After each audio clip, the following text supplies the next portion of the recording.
Good morning, one and all. First of all, I would like to welcome you all to today's Journal Club, Omics Bootcamp India 2021. This is a brief about me. I am Nitesh Kumar Port, Department of Zoology, Banaras Hindu University, today's moderator for today's Journal Club activity. Our purpose is to enlighten you people with the updated research and references with reference to literatures. I would like to start today's meeting. We have two speakers today. Let me introduce our first speaker for today's Journal Club activity. We have with us Mr. Lokik Sethi. He is currently pursuing his PhD in Institute of Science, Mumbai. So he is going to deal with the topic that is proteomics of cyanobacteria, an approach for augmenting the proficiency of cyanobacteria. So in the recent advances, proteomics have done a remarkable job. In modern era, the role of proteomics cannot be outdated. So I would like him to go through and enlighten us with the research that he has gone through, and I would like him to request to share his screen and proceed this meeting. Thank you.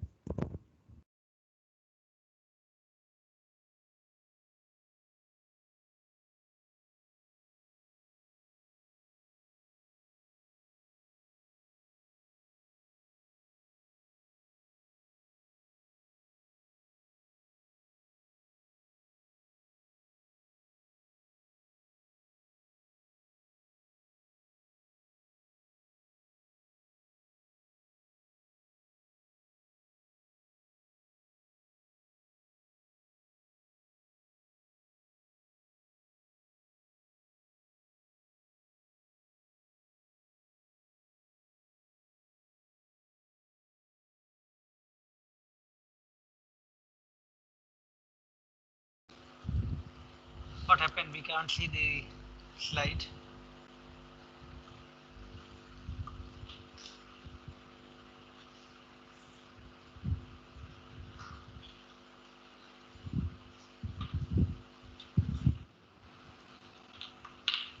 Yeah, Nitesh, go ahead now.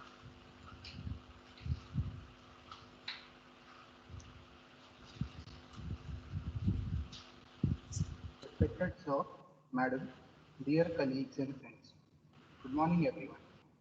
I am Mr. Laukik Shetty, PhD scholar in biotechnology from the Institute of Science, Mumbai.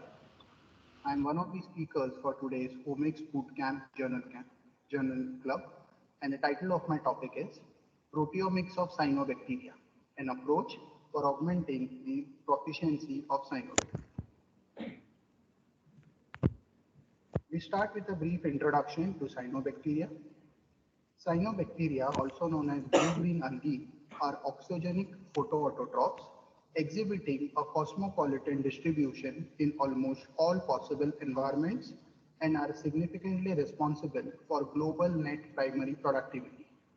They are well adapted to the diverse environments, including harsh conditions, by evolving a range of fascinating repertoires of unique biomolecules and secondary metabolites to support their growth and survival. Several known species of cyanobacteria, a few of which I have portrayed on the slide here, show tremendous biotechnological applications in diverse fields such as biofuels, biopolymers, secondary metabolites, and much more. Now, why are these cyanobacteria popular with researchers as well as industry experts? What are its benefits? As mentioned, algae are autotrophic and in addition to water require only light, carbon dioxide and inorganic nutrients to sustain growth. The biggest advantage of algae is their high efficiency to convert solar energy into cellular biomass, and a high proportion of this biomass exists in the form of proteins. What you are seeing on the slide now are the various methods of cultivation of algae. It could be autotrophic or heterotrophic. Autotrophic meaning where algae grows utilizing sunlight and nutrients from wastewater or any such natural sources. In heterotrophic cultivation, Synthetic nutrients in the form of carbon are provided to these algal cells for generating the biomass. Now moving on to the applications of cyanobacteria. The proteins present in cyanobacteria can serve as functional food ingredients, form complexes with pigments, and exhibit diverse applications. Few function as bioactive peptides and even recombinant therapeutic proteins. Algal proteins possess a high nutritional value in terms of content, amino acid quality, and nutritional acceptability, which signify their economic potential for use in health foods and as alternative protein supplements. In fact, the essential amino acid composition of algal proteins meets FAO requirements, and they are often in par with other protein sources such as egg and soya bean. The high protein content of algae can also be beneficial for use as animal feed, including aquaculture from animals and pets. In this context, spirulina is the most highly consumed microalgae because of its high protein content and other nutritional benefits like anti-hypertension, renal protection, anti-hyperlipidemia, and so on. Next, the protein pigment complexes like phycobiliproteins are used in fluorescent labeling, flow cytometry, fluorescent microscopy, and fluorescent immunohistochemistry. They act as natural dyes in food and confectionery as well as cosmetic industries. Algal peptides are reported to display several bioactivities like antimicrobial, antioxidant, anti-cancer, anti-inflammatory, and so many of them.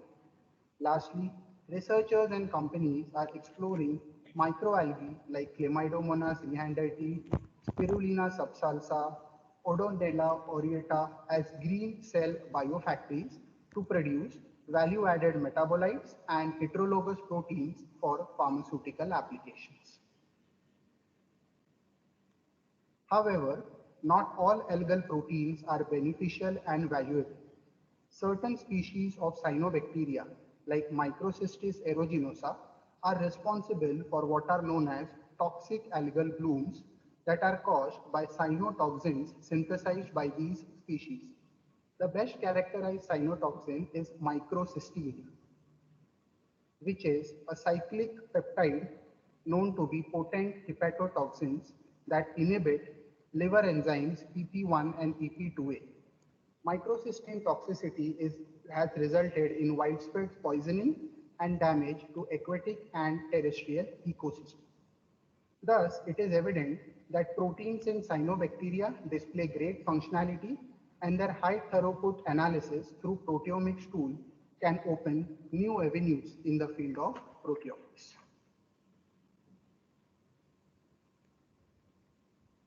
Owing to their potential for varied applications, cyanobacteria have become an important research area. It has been widely documented that cyanobacteria synthesize interesting biomolecules as a response to stress mitigation, and hence major efforts in the field of cyanobacteria has been devoted towards understanding the cellular and physiological behavior of these organisms in response to stress.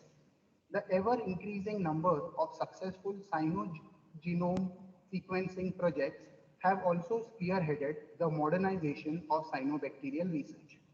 In this context, genomics and transcriptomics are formidable techniques that deliver a large amount of information about a genetic content and how gene expression is controlled at the transcription level in response to stress. However, these techniques provide only limited insights into proteins and their dynamic modulations and do not adequately reflect their enormous complexity. Further, pronounced dynamic differences between mRNA and protein abundance changes have been documented, suggesting ubiquitous regulation at the post-transcriptional level. Most importantly, neither genomics nor transcriptomics reveal post-translational modifications which have immense functional importance in the regulation, signaling, stable and transient protein interactions, localization of proteins in proper cellular compartments, and so on. It is evident that we need to assess proteins directly in order to achieve a comprehensive understanding of cellular functions. While earlier cyanobacterial protein research endeavors studied specific enzymes, the increasing availability of high throughput tools that provide cyanobacteria biologists with the ability to perform quasi-global profiling of proteins is increasingly being explored. Proteomics offers advancements to understand the cellular functions because it can cross-link the actual function of genes and its translational proteins and can reflect cellular protein profile under defined stress conditions. Proteomics can explore functions and structures of proteins by functioning as a connecting link between transcriptomics and metabolic profiles, thus dissecting the actual physiology and metabolic state of a cell. Further, under stressful condition, the cellular adaptation is governed by synthesis of something known as adaptable proteins. These are investigated to delineate the mechanism of cellular adaptation. Identification and characterization of deregulated protein provide vital information regarding the cellular response of cyanobacteria to the defined stress condition at the level of their function and therefore advance an understanding towards cell signaling and cell response pathways.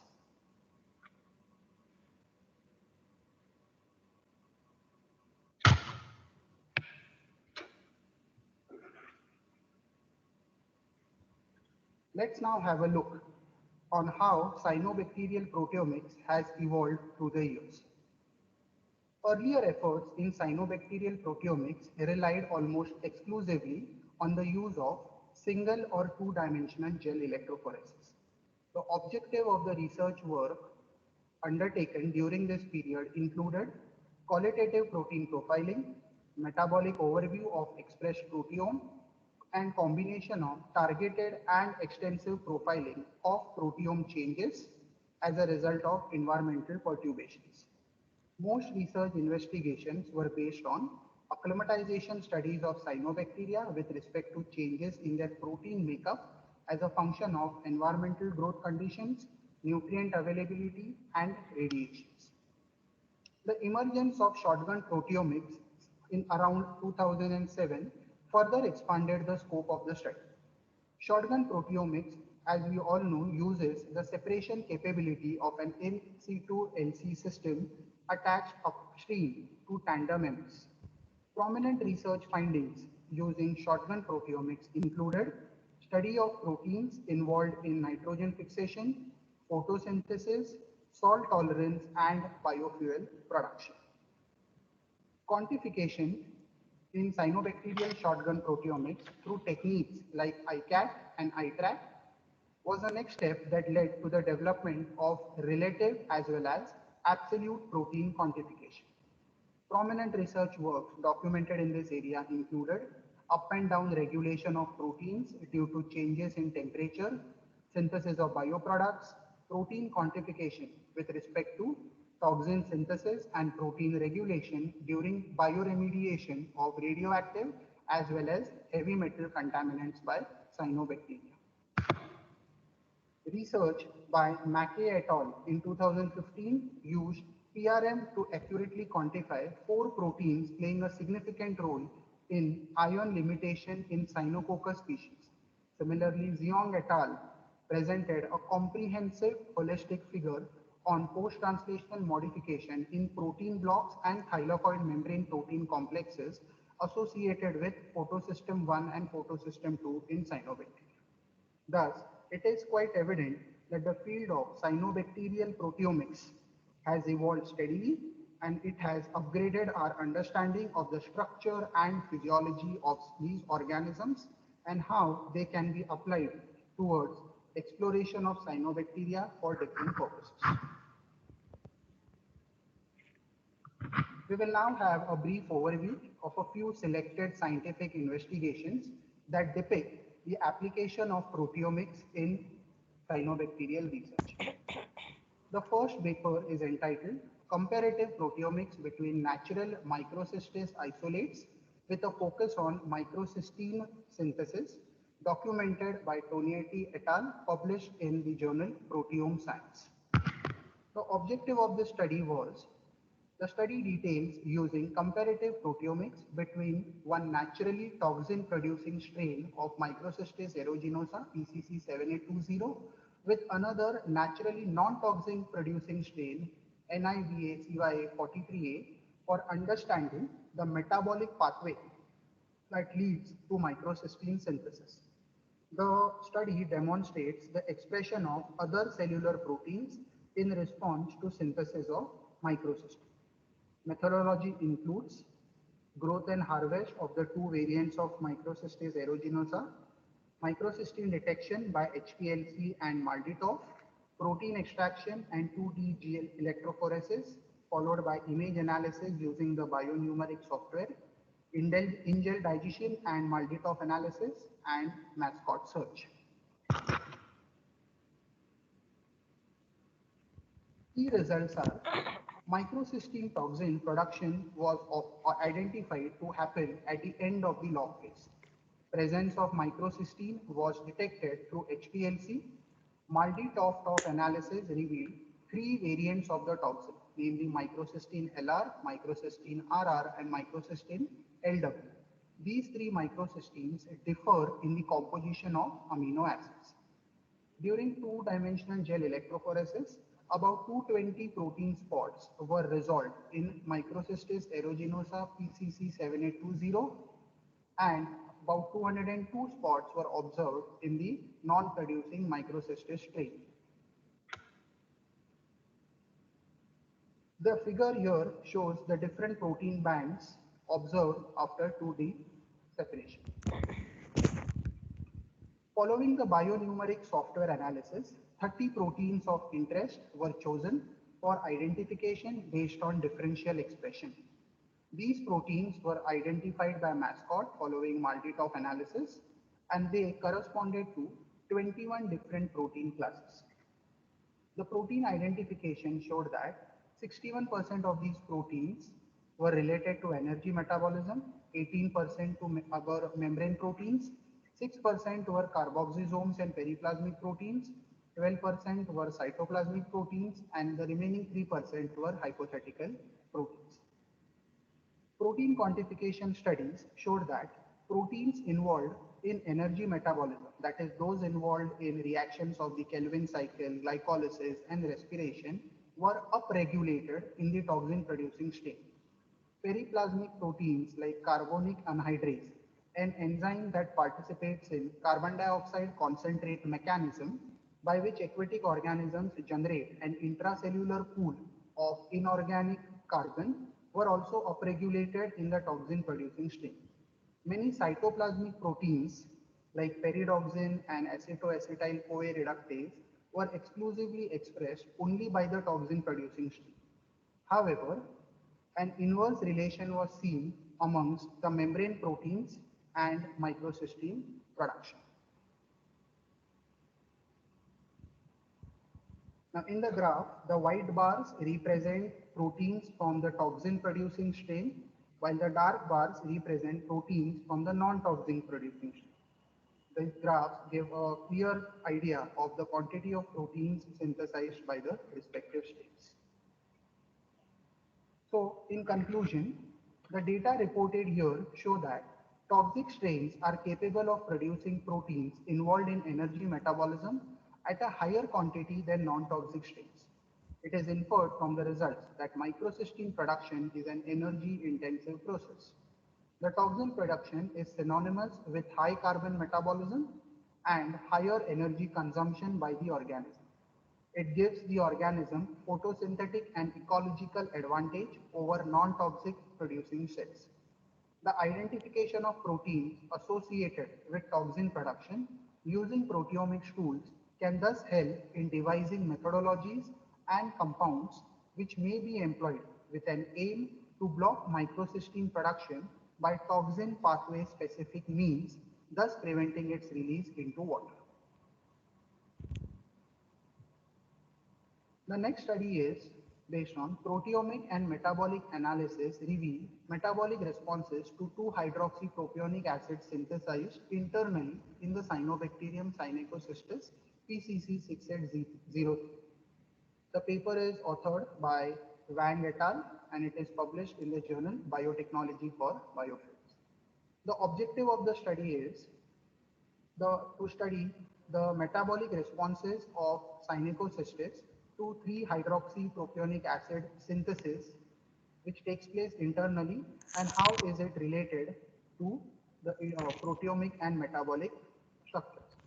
The methodology includes growth and harvest of Synechocystis species, protein extraction, track labeling, LC-ECI MSMS analysis, and data analysis by Proteome Discoverer 1.2 software. The results: 204 and 123 proteins were found to be upregulated and downregulated respectively. The proteins related to oxidative phosphorylation, photosynthesis, ribosome, central carbon metabolism, two-component systems, and the ABC type transporters, along with abundance of 14 metabolites related to central metabolism, were upregulated. The RT-qPCR analysis confirmed the proteomic and metabolomic results by showing overexpression of selected genes related to the 3 transporter genes putatively involved in cobalt, nickel, magnesium, and phosphate transporting that could lead to increased 3-hydroxy production. The diagram here clearly shows the different proteins that were overexpressed. So in conclusion, the study presented a list of tentative gene targets for further engineering the 3-hydroxypropionic acid producing strains. It is evident that 3-hydroxypropionic acid synthesis is related with certain proteins which have a specific functional role in the cyanobacterium. Thus, upregulating these genes through an induction mechanism can help us in boosting the 3-hydroxypropionic acid content in the organism. The study demonstrated that integrating systems biology analysis of chemical producing cells could be an effective way to identify metabolic responses to the production and could lead to rational design and engineering of high efficiency strains.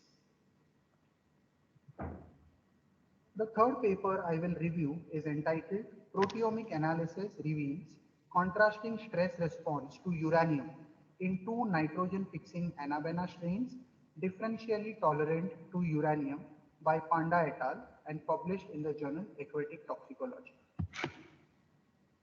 The present study reports proteome modification in 2 filamentous photosynthetic nitrogen fixing cyanobacteria, Anabaena strain PCC7120 and Anabaena strain L31, both which are exposed to sublethal concentration of uranium.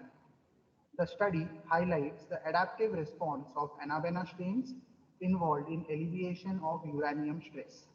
The study is significant since it is imperative to study stress-tolerant mechanism in cyanobacteria related to post-genome investigations, including proteomic changes employing advanced proteomics due to their potential applications in various fields.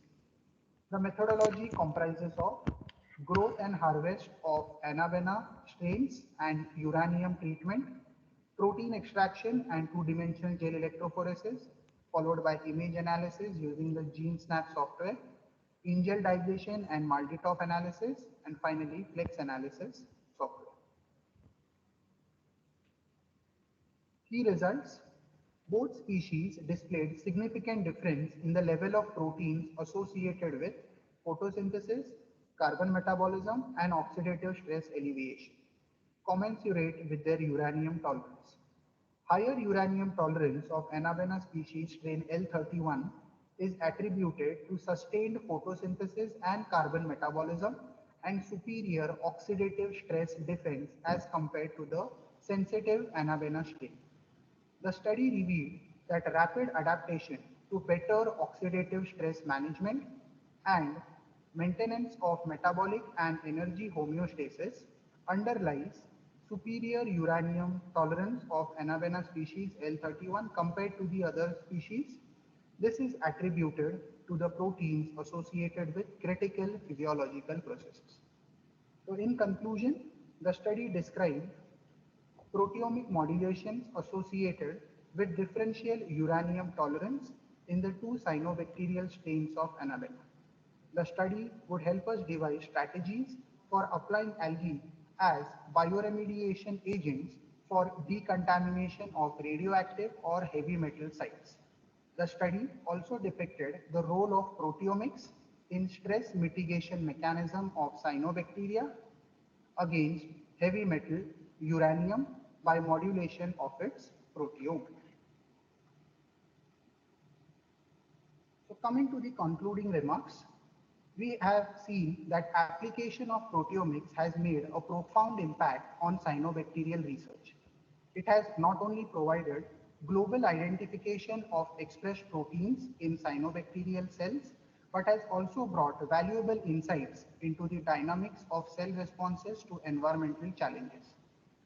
It has helped in understanding the structure of protein complexes and the regulatory mechanisms associated with it. Further, it has helped in studying compartmentalization of proteins and many such other biological functions. These insights have led to better applications and utility of algal organisms for research as well as commercial production. So I would like to conclude my talk with the following points: that proteomics directly assesses proteins, as we have seen, providing true data on their expression and accumulation, and also reveals previously unknown post-translational mechanisms, thus fundamentally expanding our knowledge of protein interaction networks which govern the life of cyanobacteria. Critical analysis of whole cyanobacterial proteome at quantitative and site-specific levels is required to understand how these networks can be modified in an optimal way. These aspects will help us in understanding the scope of cyanobacteria in various fields so as to project them as valuable microbial biofactories as well as something like bioremediation agents in industrial settings. Thank you very much.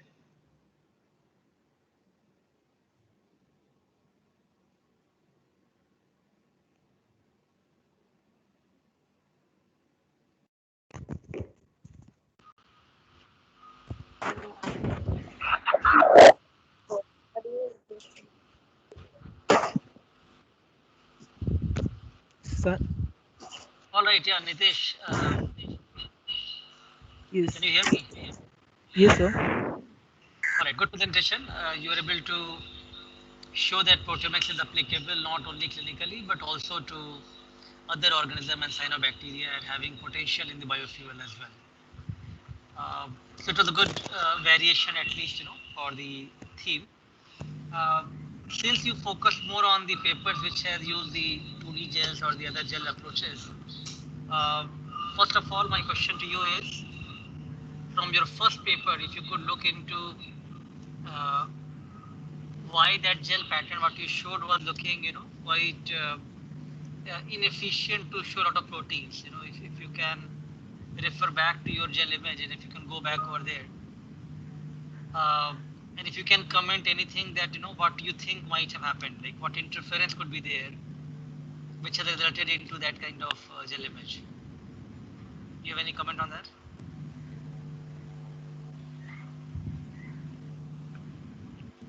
Nitesh, am I clear? Yes, sir. Actually, Mr. Lokik. Yeah. Good Yeah. morning, sir. Yeah. Logic is the Yeah. presenter today. Yes, sir. Good morning, sir.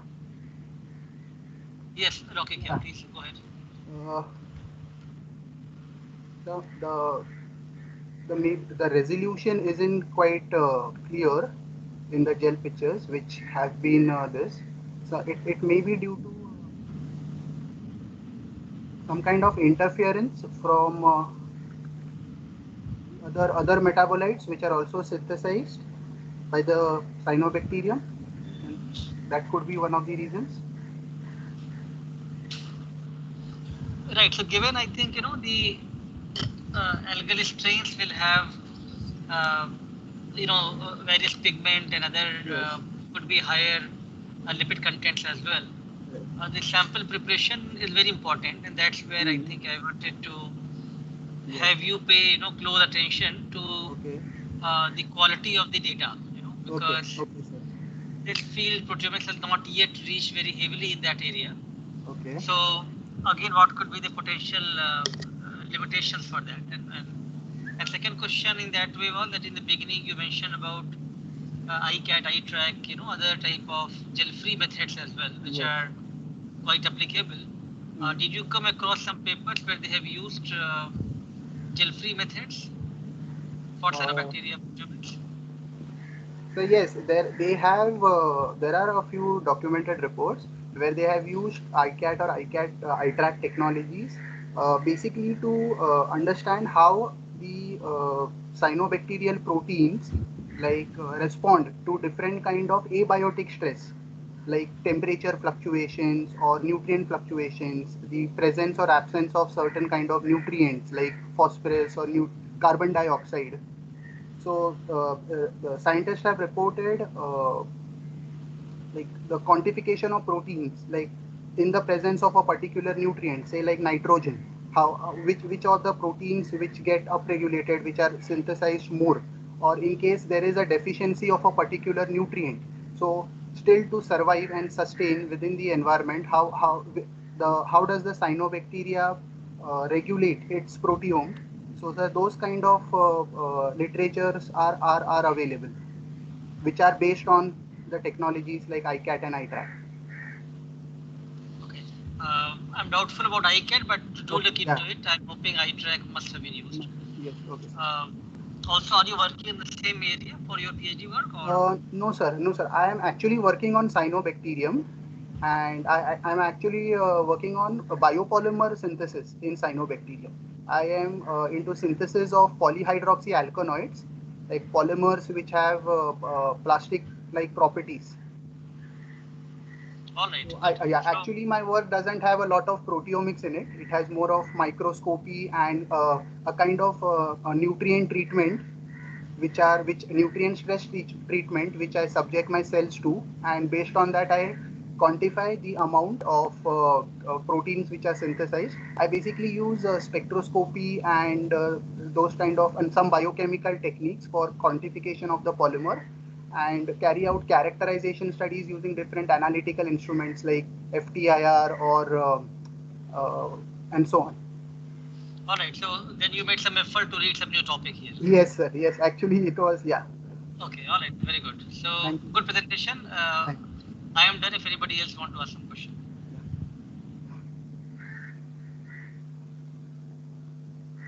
Any more question?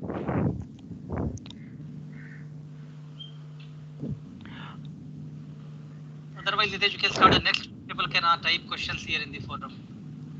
Just on a note, I would like to thank Arup sir for giving some valuable inputs for improving my presentation. So thank you, Arup sir, for your guidance. Yeah, actually, I was about to say that. I mean, from the first presentation to Yes. this, it has been a considerable improvement. Yeah. Thank you, sir. So